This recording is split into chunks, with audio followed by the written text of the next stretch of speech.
A pleasant afternoon to all of us. Here are the mission and vision of our beloved institute. By the way, welcome to the 9th week of our discussion in elementary statistics and probability. So after completing this topic, students should be able to determine the sampling distribution. Second is to differentiate or distinguish the sampling with replacement and sampling without replacement. And lastly, to be able to explain or define the theorems about sampling distribution of the sample mean, including the central limit theorem. We all know the sampling is the process of obtaining information from a subset of a large group. Let us review the sampling with replacement and sampling without replacement. In this situation, we have a very small raffle.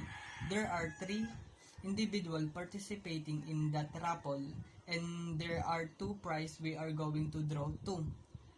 3 diagram 1 if the winner of the first prize is allowed to win the second prize, and another is where the winner is not allowed to win the second prize. In the first prize, it can be Efren, it can be Julius, and it can be Apple. Then we are going to back their names if is allowed to win the second prize. There again, we have 3 options. First, Efren, Julius, and Apple. Second, Efren, Julius, and Apple. Third, Efren, Julius, and Apple. So in this case, it can be Efren, and this shows sampling with replacement. On this right side is without replacement. First, we still have Efren, Julius, and Apple. But if Efren gets the first prize, only Julius and Apple are allowed to win the second prize. And if Julius get the first prize, only Efren and Apple are allowed to win the second prize. Lastly, if Apple gets the first prize, only Efren and Julius are allowed to win the second prize. So as you can see, the list of possibilities in with the replacement is greater than without replacement.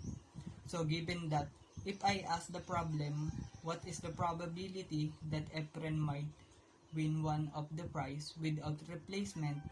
Well, this will be like this. Under Apple, there's Efren, Apple. Under Efren, there Julius, Efren. And under Efren, there Apple, Efren. So out of 6, 3 of them is Efren. Therefore, Efren wins at least one of them without replacement. Let us talk about what is sampling distribution. Basically, sampling distribution of the statistic is the tool that tell us how close is the statistic to the parameter. Rather than investigating the whole population, we still have sample calculate statistic related to parameter of interest and make an inference. The sampling distribution of a statistic is the distribution of all possible value taken by the statistic when all possible sample of a fixed size n are taken from the population. The sampling distribution of a statistic is the probability distribution of that statistic. Now, we can discuss the sampling distribution of the sample mean. Sampling distribution characterizes the distribution of elements of a sample drawn from a population. It is important in statistics because this provides a major simplification on the route of statistical inference. According to Walsh 95, sampling distribution is a theoretical distribution of an infinite number of sample means of equal size taken from a population. To understand more about sampling distribution of the sample mean, let's take this example. A population consists of 4 numbers, 2, 5, 6, and 10. Consider all possible sample of size 2 that can be drawn with and without replacement from this population. First question is, what is the mean and the standard deviation of the population? So, to solve for the population mean, just add all the population, divide it by the number of populations. So we have 5.75, and let's solve the population standard deviation. So we are going to use a table for us to understand the distribution. Then the population standard deviation. We have here lowercase x for the data in the population. We have 2, 5, 6, and 10. Here are the formulas that will be needed to complete our table. As you can see, we have now 5.75 as the population mean, and we have 2.8609 as the standard deviation of the population. For the second question, what is the mean and the standard deviation of the sampling distribution of means? Since we have with and without replacement, so let's first solve with replacement. First, we need to list all the sample size 2 with replacement from the numbers of the population. Since it is size 2, we need to list all two numbers combination from this number and this population. Let's start with 2. Since it is with replacement, it is 2 and 2. Then 2 and 5, 2 and 6, and 2, 10. Then for 5, we have 5, 2, 5, 5, 5, 6, and 5, 10. Then for 6, 6, 2, 6, 5, 6, 6, and 6, 10. Then we also have 10, 2, 10, 5, 10, 6, and 10, 10. So these are the samples with replacement. Then to solve for the sample mean and the standard deviation of sampling distribution, in a table form, since we have the formula for the mean, we have here the summation of sample mean divided by the total number of samples. So we must have to know values of the summation of sample mean. So by solving the sample mean of each, since we have two numbers, we have to add those two. So 2 plus 2 is 4 and divide it by 2. So the sample mean is now 2, and so on and so forth. After completing the sample mean, sum it up, and we have now the value, the summation of sample mean. Then divide it by the total number of sample. So we have the sum of 92, then divide it by 16, then we have now 5.75 as the population mean of sampling distribution if with replacement. On the fourth column, we have the sample mean minus the population mean. So 2 minus 5.75 is equal to 3.75, and so on until last. On the last column, we just have to square the result in the fourth column one by one, then sum it up. Therefore, we get 65.46. Then we can now calculate the standard deviation of sampling distribution using the formula square root of the summation of the sample mean minus the population mean quantity square all over total number of sample. Just substitute it. We have now 2.0227 as our standard deviation of the sampling distribution if with replacement. On the other hand, if without replacement, these are the samples. If we pick number 2, possible partner for 2 is 2, 5, 2, 6, and 2, 10. Then if we pick 5, possible partner is 5, 6, and 5, 10. If we pick 6, we have 6, 10. So these are the sample if without replacement. And so to solve for the mean and the standard deviation, so the same process using a table and substitute it on the corresponding formula. We have to solve for the sample mean. In the second column, we have to solve for the population mean on the third column. Then for the fourth column, we have to solve for the difference in the sample mean and the population mean. And we have to square it on fifth column. Therefore, we have 5.75 as the mean of sampling distribution if without replacement. And we have here 1.6513 as a standard deviation of sampling distribution if without replacement. We already know that we can use the sample to estimate some characteristics or some parameter of the population. So, if we have a population and it has a mean of mu, we know that we can take a sample of that population. So, let's say it has maybe 1,000 of subject on it. We can take a sample maybe of 50 individuals from that certain population. And we can calculate the mean for the sample, and so we can call that sample mean, mu sub x bar. And we use the x bar just to indicate that this is just a mean of this particular sample. Mu for the population is called the parameter for the population. Mu sub x bar is called the statistic for the sample. So, we use the sample statistic to estimate the value of the population parameter. Let's just say, for instance, that the mean of the population is 10. So, we could take one sample from the population. And we might get that the mean of the sample, mu sub x bar, is equal to, let's say, 8.5. Well, we could take another sample, different sample from the population. And we might find that the mean of the sample is equal to 9.1.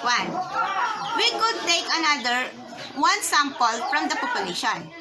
And the mean of that particular sample might be 10.3. The point is, we can keep taking sample of that population over and over and over again. And depending on the particular subjects, we happen to fall for a sample, we might slightly get different sample mean every time. So, the questions becomes, we are trying to estimate the population mean and try to find this value of mu equals to 10. How are we supposed to do that? When every time we fall a sample, we get slightly a different value of the mean. And that value of the mean may or may not be a good estimator of the population mean.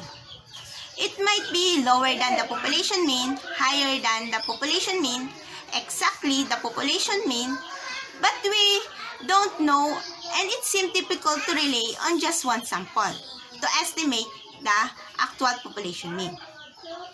So, in order to fix this problem, what we do instead is we take a lots and lots of sample and we get all difference points for sample mean.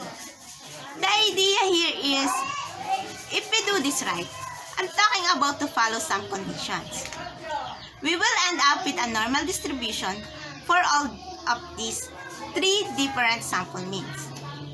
So, again, if the original population mean is 10, let's say mu is equals to 10, we found one sample mean here at 8.5. So maybe that was on the left side of 10. We got another sample mean at 9.1. So it is approximately in between 10 and 8.5. Another sample mean is 10.3. Then it is on the right side of 10.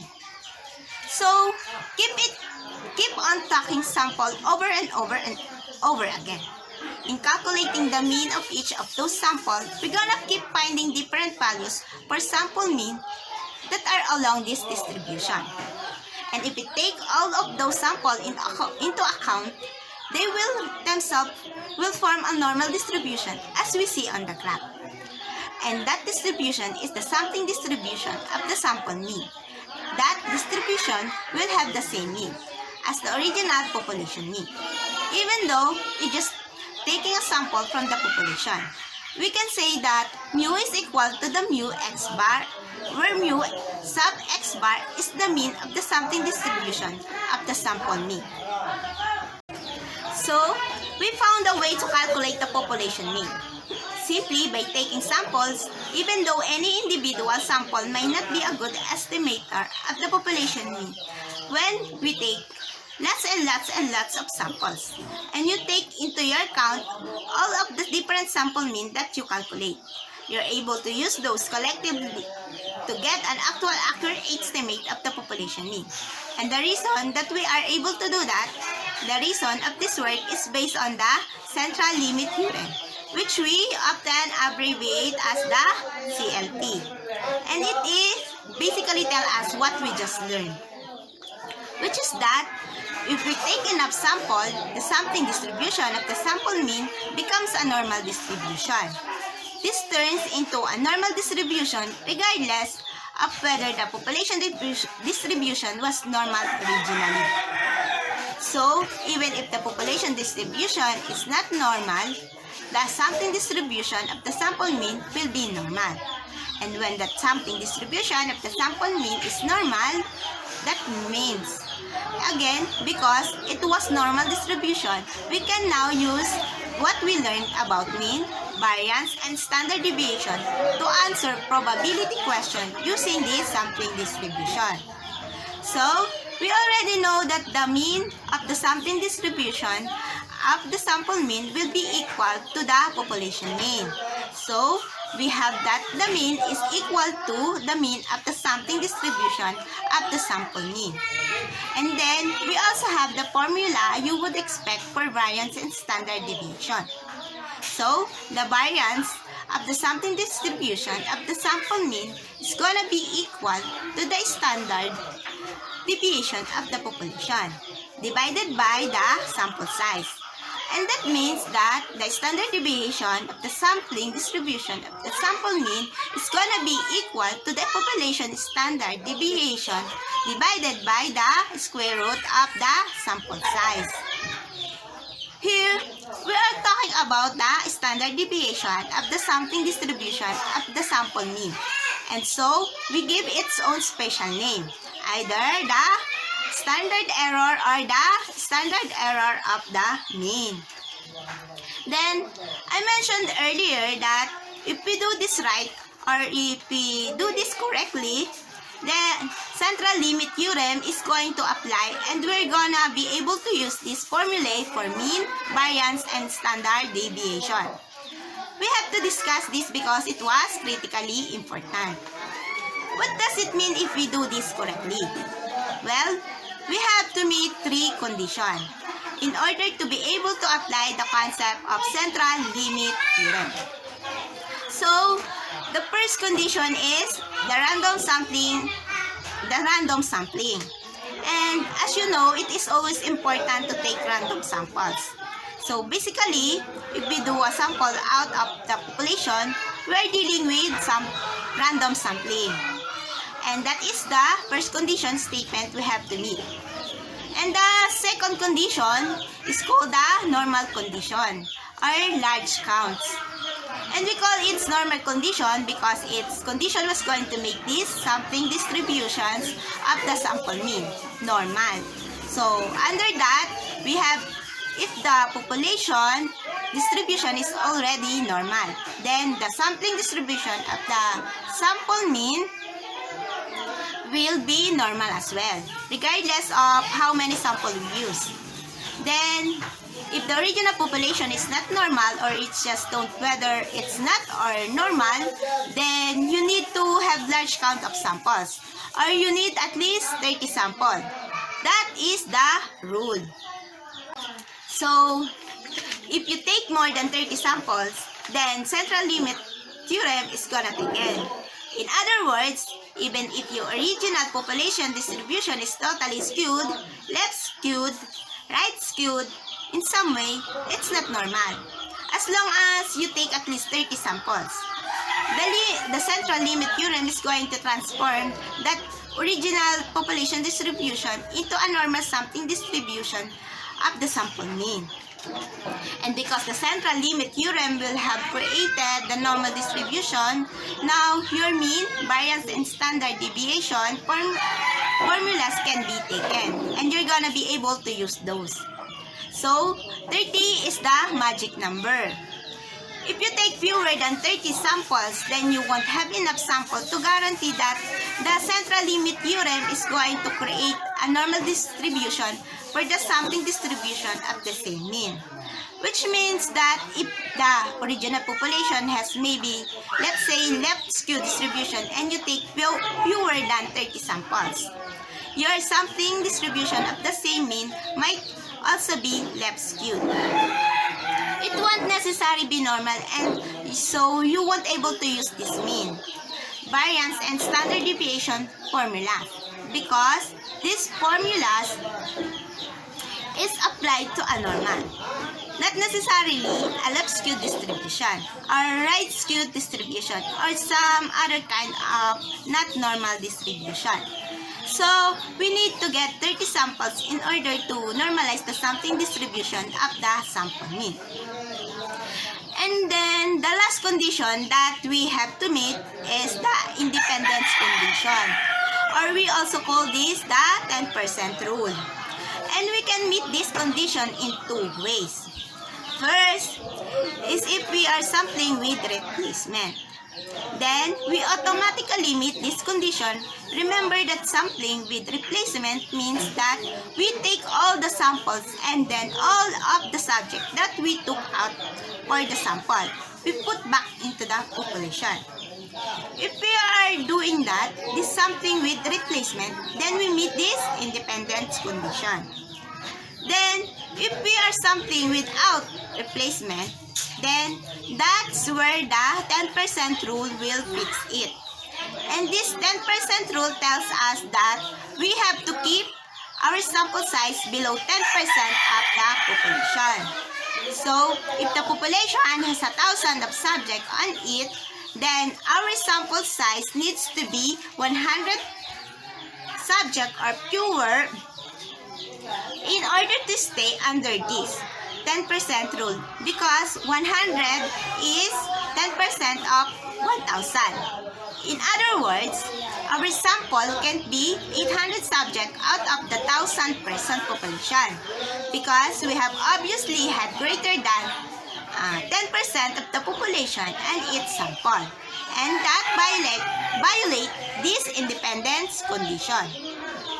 So, we can either be sampling with replacement or if sampling without replacement. That is still fine as long as we meet one of those 10% rule or the independence condition. And if we meet one of those, then we meet the independence condition. If not, we violate the independent condition and we won't be able to use this process.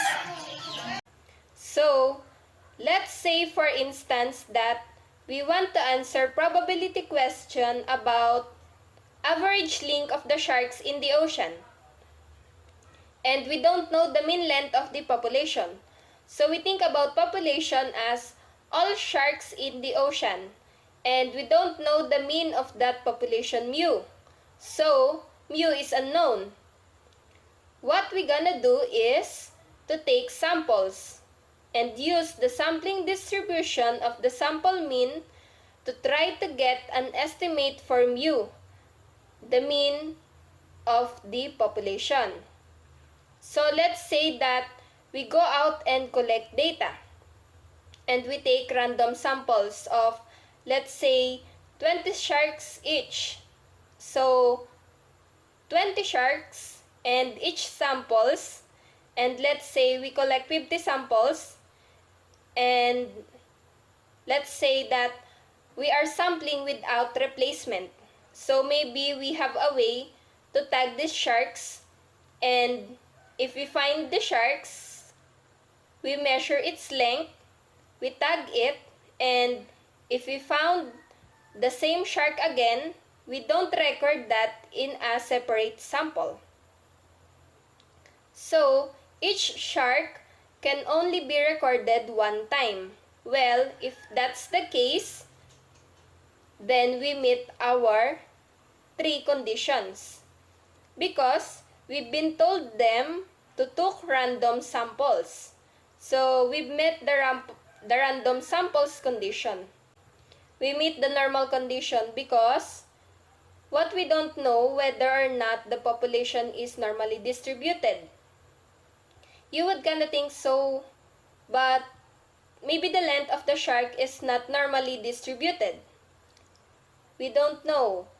But we are taking 50 samples, which means we're meeting that minimum thresholds after the samples where the central limit theorem is going to take.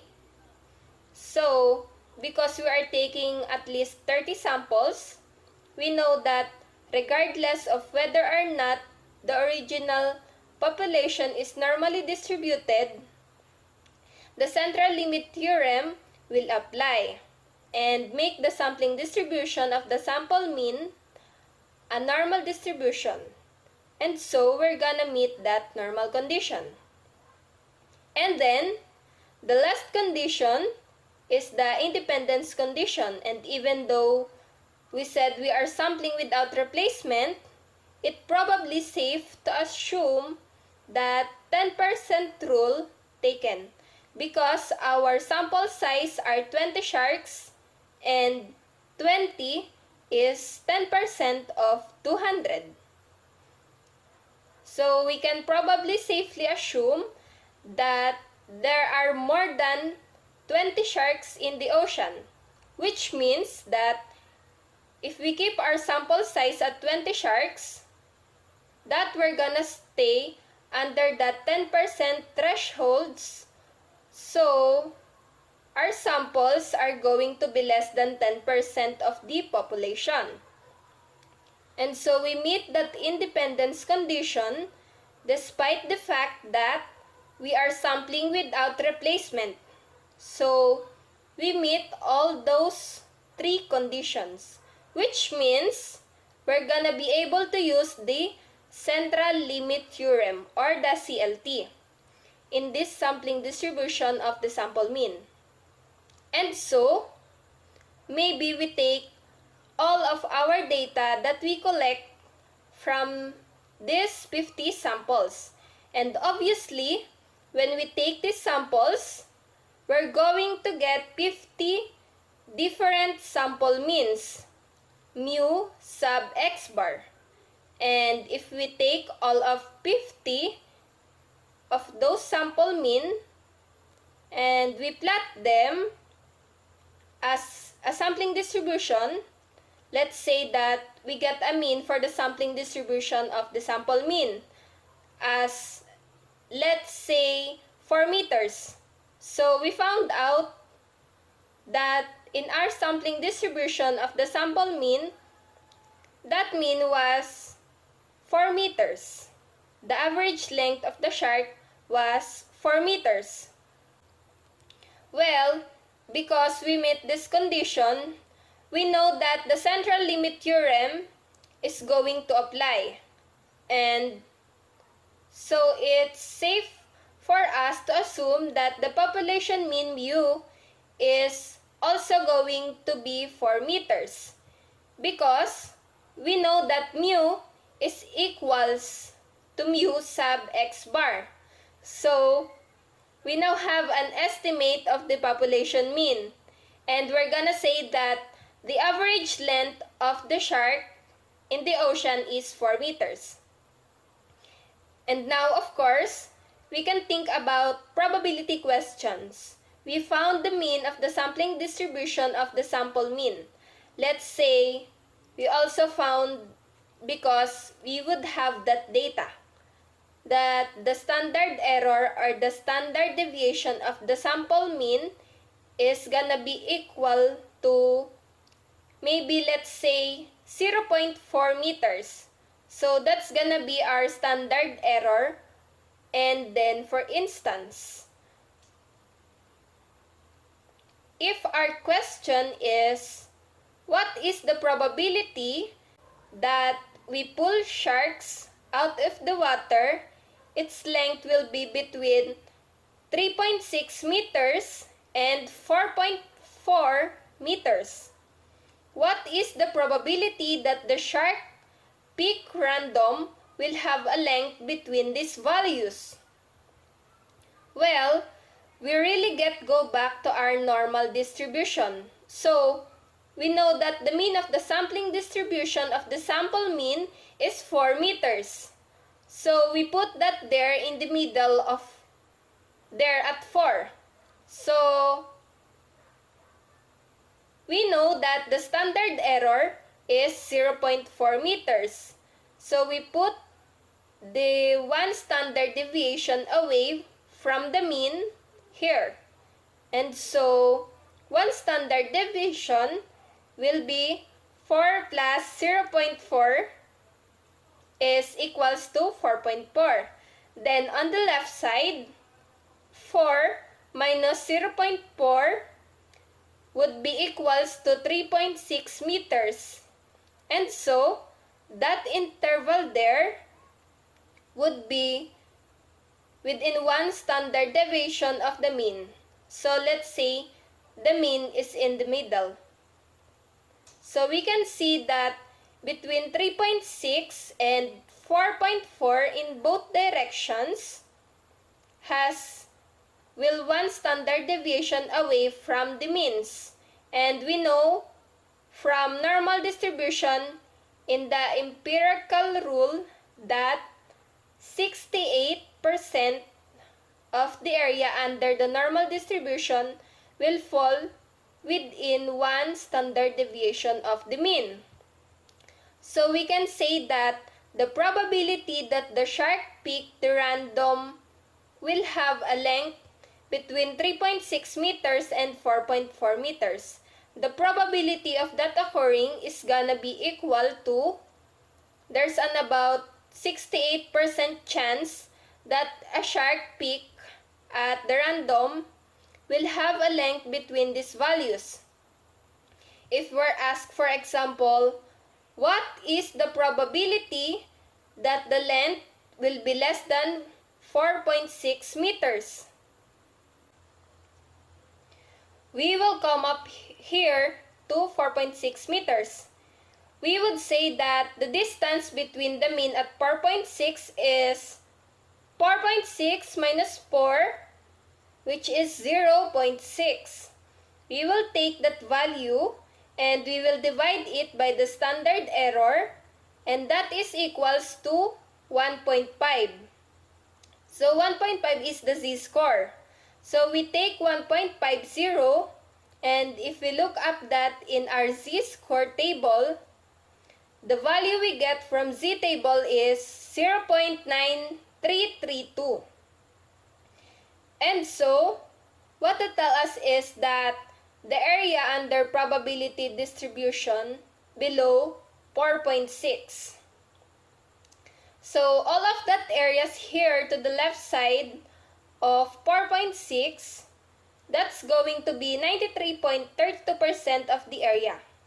So, the probability that a shark pick random will have the length of less than 4.6 meters is about 93.32%. So, there is a 93.32% chance that the shark is shorter than 4.6 meters. So, no matter what question you ask, you can always convert to a z-score. Look the z-score up in the z-table and find the probability from the z-table.